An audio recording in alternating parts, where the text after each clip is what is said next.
I'm going to go ahead and start time. I'd like to extend a blanket of thanks to everyone for being here. Thanks. With that, I'm going to jump right into it. So an assault weapon ban is needed. I'm going to go over a couple definitions for you, go over some framework, and then get right into my contentions. An assault weapon is a semi-automatic gun designed for military use and or quick, efficient killing. And let's see, ban, I'm going to define as prevent non-military personnel or non-law enforcement personnel from acquiring future and buyback present in circulation. So to note, this ban would not apply to law enforcement or military. With that, I'm going to go ahead and jump right, and needed is required. It is needed, it is required. So, I have two contentions for you today. My first contention is that a ban can prevent unnecessary death. And my second contention is that civilians should not have access to weapons of war. So let me go ahead and jump into those facts for you. So my first fact under my first contention is mass shootings involving assault weapons kill more people than other weapons. That's Feinstein, I don't know how to pronounce her name, .senate.gov, 20th September 2019. And then analysis by Rockefeller Institute of Government found that mass shootings with assault weapons is 5.2 deaths on average per shooting and 7.6 injuries on average per shooting, whereas without assault weapons it's 2.9 deaths on average and 3.2 injuries on average. That's from the same site as earlier, Feinstein, don't know how to pronounce her name, I'm sorry. And then my final fact for my first contention is the Sandy Hook Elementary shooting involved assault weapons. It involved a Bushmaster Model XM15E2S rifle, a semi-automatic .223 caliber rifle by Bushmaster, and two handguns, which handguns aren't within the scope of this debate, so you can disregard those handguns. That shooting killed 6 adults and 20 children. That's CNN, 28th of November, 2022. So, my second contention, civilians should not have access to weapons of war. Actually, in 1994, a federal ban was enacted on assault weapons and high-capacity magazines as part of the Violent Crime and Crime Control and Law Enforcement Act, and until that was allowed to expire in 2004. That's AmericanProgress.org, 12th August 2019. And then, second most, for that, when the Founding Fathers created the Constitution, they did not have assault weapons in mind. The Founding Fathers did not have the kind of technology that we do today and could not anticipate assault weapons. So therefore, the right to bear arms, assault weapons should not apply because they did not have that quick, rapid-fire technology that they do today. And with that, I open myself to questions.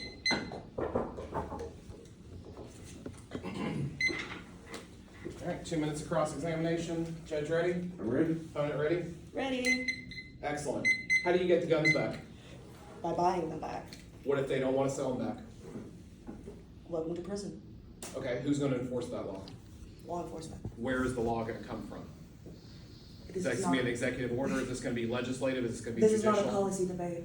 Okay, where's the law come from, though? You still have to show Lawmakers. solvency, so where is the law coming from? Lawmakers. What does that mean? House, People who Senate, make laws. judicial, executive order? Federal government. What part of the federal government? Because that's very important.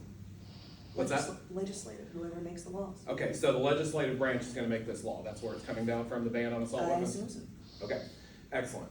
All right, so second question. How are we going to ban it? How are we going to get that law passed?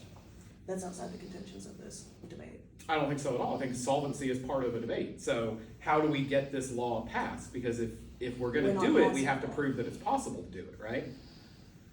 It is possible to do it, as it has been done before, as according to 1994, a federal ban was enacted upon assault weapons. Okay. Where did you get your definition for assault weapons? Assault weapons, I cannot recall because I did not put it down. All right. Can you repeat that definition for assault weapons? Semi-automatic gun designed for military use and or quick, efficient killing.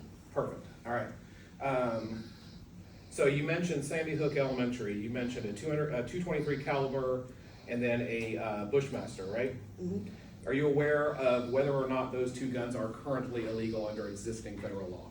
I did not check into that, no. Okay, they are both currently illegal under existing federal law. So the two sources you use, Dianne Feinstein and Rockefeller Institute, are you aware of their particular political leaning? It is anti-gun, yes, I am aware.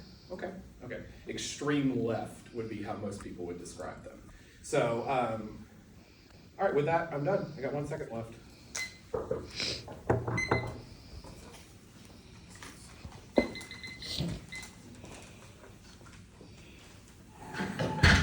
you staying over there, Charles? What's that? Are you staying right I'm there? gonna stay right here because I can't carry everything around. It's okay. I just want to make sure Too I'm much. like I need a podium. adjusting. All right. Where's my pen? I have a pencil. Is It's this it? in my pocket. Okay. Judge, are you ready? Ready. Still ready? Yeah, Okay. ready. Ready to go? Opposition ready? Negative? Ready. Good. Audience ready to go? Outstanding. All right, so I'm going to start my time by extending that same blanket of thanks. It is now dark outside. Thank you for being here to judge. Thank you, opposition, to give me somebody to clash with. So what we're going to do is we're going to first go over the two on-case contentions that the affirmative provided you. Then we're going to provide 3 off-case negative contentions to show that, in fact, an assault weapons ban is not needed. So, first of all, prevent unnecessary death. I did not hear a whole lot from the affirmative on how exactly removing assault weapons prevents unnecessary death. If the affirmative would have said something like mass shootings or assault weapon shootings, then we could talk about that. But unnecessary death can come from a variety of vectors. So unnecessary death alone from firearms doesn't really flow. Secondly, civilians should not have military weapons. And the affirmative says the founders could have never imagined a situation in which civilians would need military weapons. And to that, I would say that is exactly what the founders intended. The founders of the writers of the Constitution, top to bottom, wanted the civilians to have access to the same weapons as the military. If anything, you can argue that in modern day, we have less rights than they did in 1787. That is the whole purpose of the Second Amendment. The whole purpose of the Second Amendment, everybody misses the first half. The first half is a well-regulated militia being necessary to the security of a free state, comma, the right of the people to keep and bear arms shall not be infringed. Everybody focuses on that back half, but they forget the purpose behind it. The purpose wasn't people can have guns because they like guns. The purpose was we need to have the same weaponry capability as the government, just in case we need to overthrow it again, like we did in 1787. So that point, I believe, doesn't flow at all. So negative contentions, I have 3. Number 1, the complexity of defining what an assault weapon what an assault weapon is. 2, solvency, plain and simple. How do you make this happen? 3, liberty, right? So definitions, solvency, liberty. So in my brief research time, I found 7 definitions from sources about what an assault weapon is. The affirmatives attempted to define it as a semi-automatic weapon that can cause death, military use, right? Under that definition, a 9mm handgun is an assault weapon. Under that definition, a Colt 45 is an assault weapon. So here's a couple of definitions of assault weapons. Merriam-Webster, automatic or semi-automatic weapon utilizing an intermediate cartridge.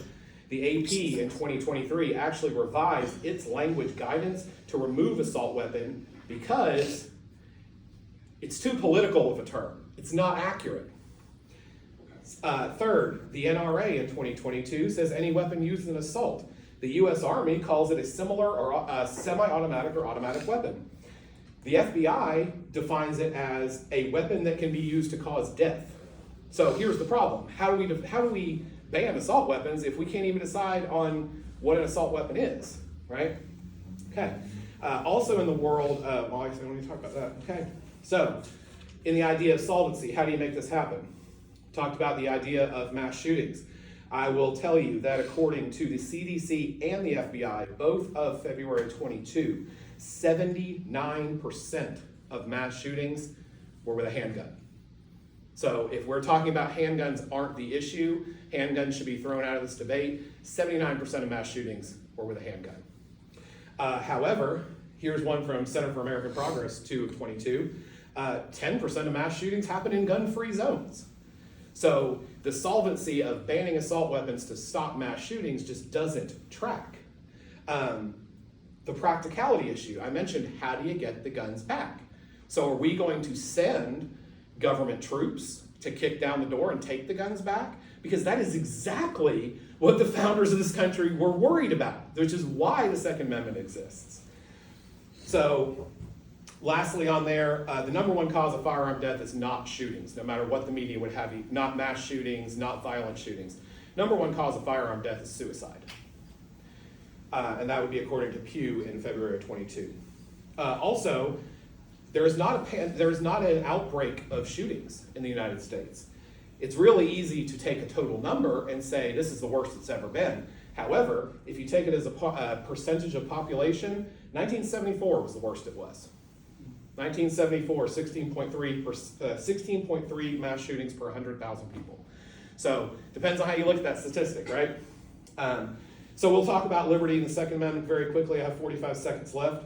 So in DC v. Heller, 2018, the Supreme Court said that the right to bear arms is not absolute. We can put limitations on it, and they have put limitations on it. However, according to New York State Rifle Association versus Bruin in 22, those limits must be both. Both is a key here. Effective and serve a legitimate public need. And a flat-out assault weapons ban, given the fact that we can't even define it, cannot possibly be both effective and serve a legitimate public need. And for that reason, we would urge a strong vote for the negative. And I stand ready for questions.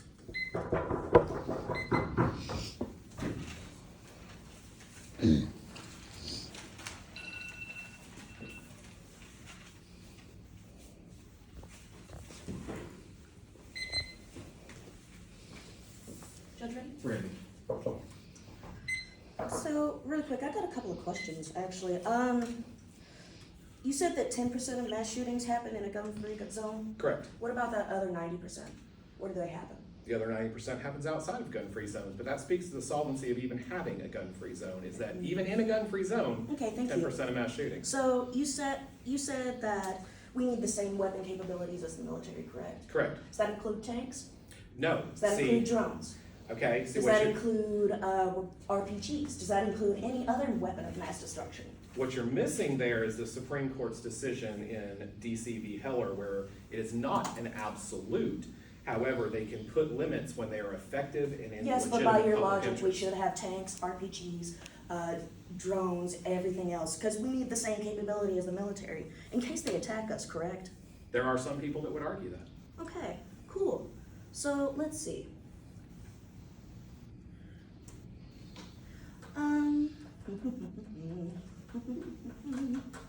Would you say that not banning assault weapons would not be effective for removing school shootings? Using what definition of assault weapon? Using the definition that I gave. So that would be banning all semi-automatic weapons. What did I do? Designed for military use and or quick, efficient killing. Okay. A 9mm handgun falls into that capability. Military uses 9mm handguns. They use Colt 45s. So we're going to ban all semi-automatic weapons. And or quick. The key word is quick. You can empty the clip on a 9mm in approximately a second and a half. A That's second pretty and quick. a half, that's pretty quick. So let's see. All right, well, I'll go ahead and finish my questions, because I only got 5 seconds. Yep. Thanks.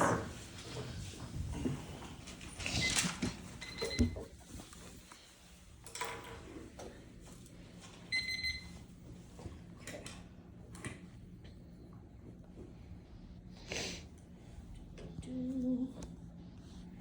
Judge ready? Ready. Okay. Oh, I forgot my water. I'm not ready. So let's see. All right, I'm gonna go ahead and extend that blanket, wrap you all up in it, and I'm gonna go ahead and jump into this. So, I've got a lot to go over, don't I? So, I did actually address unnecessary death because if you were listening, you would remember that I said mass shootings involving assault weapons kill more people than other weapons. Not that they were the #1 cause of gun accidents, that they kill more people. Statistically, there can be more gun accidents, but you can kill more people with assault weapons. So let's see. I had also stated that Rockefeller Institute government, well, that was also under that contention, as well as the Sandy Hook Elementary shooting was also under that contention. So let's see. I had also stated that 94 contention. And then let me go ahead and address their contentions as well. So, defining what an assault weapon is. Personally, that isn't my responsibility for what the government defines as an assault weapon, just what can be used for mass shooting or quick, efficient killing. Yes, you can empty a clip in a second and a half, but assault weapons are designed to kill hundreds in a second and a half, not just one or two. And yes, 79% of mass shootings were with a handgun, but if you refer back to that Rockefeller Institute statistics, 5.2 deaths on average with assault weapons and 2.9 deaths on average without. So it is there that there are more deaths per capita with using assault weapons in mass shootings as opposed to not using an assault weapon with a mass shooting. So let me see.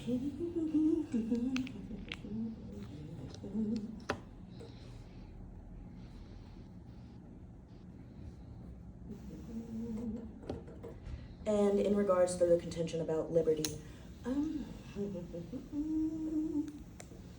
their DC versus Heller,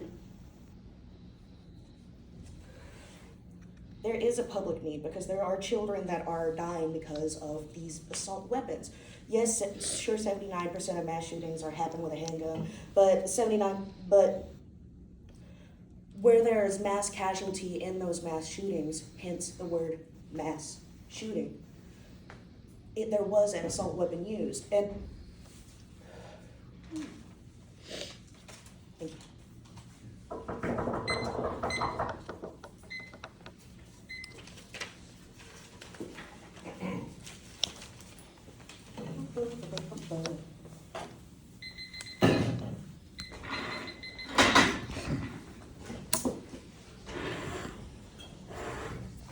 Judge, ready? Opponent, ready? All right, excellent. Audience, ready? Fabulous. Okay. All right, I have 5 short minutes to wrap this up. So what we're going to do is we're going to clash a little bit with some of those on-case contentions. We're going to restate our negative contentions. Judge, I'm going to provide you with 4 voters. So first of all, we talked about mass shootings, unnecessary death. So I want to put this fact out there. 513 mass shootings last year, right? And this is using the definition the FBI does for mass shootings, which we're going to talk about in just a second. 513 mass shootings. That is 0.7 of the U.S. population. But yet, we want to ban assault weapons for the other, I can't even do the math, almost 100%. So that's one thing. Sandy Hook, that contention just doesn't flow. The assault weapons, the rifles used at Sandy Hook are already illegal. So throw it out. They're already illegal. The existing law, right? Okay, so positive contentions. Definitions. The affirmative party, the federal government, nobody here can come up with a concrete definition of assault weapons. The government provided definitions from Dianne Feinstein and the Rockefeller Institute. We have different definitions from the dictionary, the AP, the NRA, and I think what this does is this speaks to the fact that assault weapon has become a political term. It means nothing. The affirmative's own definition is semi-automatic, capable of killing quickly and causing death. It's every handgun out there right now, right? So that's not an assault weapon. Generally, we're just thinking rifles when we're talking assault weapons. We're gonna get to that too. Number 2, solvency. How do you make this happen to begin with? You're gonna have to amend the Constitution. So that's going to take a constitutional convention. It's going to take a supermajority in both houses of Congress. It's only been done 17 times for a reason, right? So the founders wanted us to have the right to keep and bear arms, unless it is outside of the scope of reality. Number 3, that idea of liberty, protecting liberty for the 99.993% of people that do not commit mass shootings is very important, right? Law-abiding citizens who the United States has, according to Washington University in 2021, 72 million people legally own a gun. So 72 million people versus 513 mass shootings. So you're going to kick out all those legal gun owners by banning assault weapons. So into voters, our first voter is going to be that the sources, the affirmations provided, biased sources, overall lack of sources, what really speaks to the AP saying that defining assault weapon is a political ploy. We don't have a good definition for assault weapon. Secondly, solvency. How do you make this happen? How do you pass this law? How do you make this a reality? How can we actually have this happen? Assuming we do have it happen, how do you get the guns back? Do you kick down the door? Do you send the FBI in? Do you send them to take their guns? How do you make it happen? Number 3, the very issue of definition. Again, and what is already illegal. So we talked about the 1994 act that made the AR-15 and the guns used in Sandy Hook illegal. But were you aware that automatic weapons, automatic rifles specifically, have been illegal since 1934, National Firearms Act? Machine guns, specifically machine guns, which is a whole lot more clear than assault weapons, have been illegal since 1968. Bump stocks and modifications to semi-automatic rifles to make them automatic have been illegal since 2021. And in that 94 bill, it limited the maximum magazine capacity to 10 rounds and specifically excluded things like the AR-15, which is what a lot of politicians are talking about when they say assault weapons. And I would say it's already illegal, okay? So lastly, I have 53 seconds left, talk about the purpose of the Second Amendment. The purpose of the Second Amendment, the Constitution in general, is to protect the many from the issues of the few. And the Second Amendment really speaks to that, because you have a very few number of people in this country that want to use guns in general, even if we extend the definition to include guns in general, for malice, for harm, right? Those 513 people that committed a mass shooting versus 72 million legal gun owners. The very purpose of the Constitution and the Second Amendment is to protect the many from being run over by a very small minority. That is what the Second Amendment does. That's why an assault weapons ban is not necessary. Thank you.